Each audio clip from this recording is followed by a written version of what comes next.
السلام عليكم ورحمة الله وبركاته. داوداش كحرن channel كيغا دكتور سجيا كوسو دواada walaalahay qaaliga meel walba isi walba maqalkayga iyo muuqaalkayga idin soo gaarayo ciid milaa karimaantu waxaan qodob koowaad ayaa waxa uu yahay hooyadu anug nuujinayso hooyadu uur ma qaadi kartaa hadii ay ila socoto fadlan qaalka la garay una si share garay asxaabtaada hadii aad ku cusubtahay channel kaygana subscribe ta inoo taawa kan balelkana hore ta ufu haduu rabraa ka noqdo waxaynu ku horumareynaa qodobkeena koowaad oo ahaa hooyada uurka ma qaadi kartaa iyadoo nuujinaysa naaska hooyadu markay uur yeelato jirkeeda isbedelo ayaa ka dhaca oo waxaa xooga la saaraa sidii loo kobcin lahaa ama loo nafaqeyn lahaa uurka jiifta ama ilmaha uurka ku jira jirkeedana wuxuu isku diyaarinayaa badbaadinta uurkaasi ama uurka jiiftaasi iyo markii ay dhasho sidii ilmahaasi u heli lahaayeen caano ku filan iyadoo hoos loo dhigayo hormoonada qaabilsan uurka jiifta ama uur qaadistaasi sidoo kale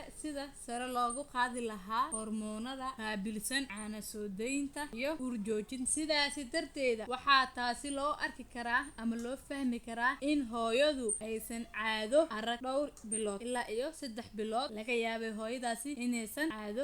ay nuujinayso si toos ah taasi macnaheedu ay tahay in hooyadaasi aysan helin caado sidoo kale aysan qaadin haddaba mararka qaar waxaa dhacda ama dhici kartaba in ay caadadu u timaado hooyada midaasina ay keeni karto in hooyada ay markaas uur ay qaato waayo waxaa dhici kartaba iyadoo hooyada nuujinaysa ilmaheeda in ay caado u imaado kadibna ugxanta ama ugxansidaha uu shaqadiisa dib u bilowdo si loo bacrimiyo ama ukun qaangaartay loo keeno fallopian tube haddii hormoonada uur qaadista iyo ugxan soo deynta ku shaqada leh ay ka xoog bataan kuwa caanaha soo deeya haweeneydu uur ayay qaadi kartaa si toos mararka qaarna waxa ay ku xiran tahay uur qaadista inta aad nuujinayso ilmahaaga inta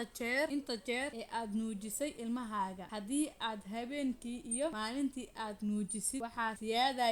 siyaado noqon kara hormoonada caanaha haddii aad ka mid tahay hooyooyinka shaqeeya si badanna naaska nuujinin canugooda ama caano kala aasiisid ama aasiiso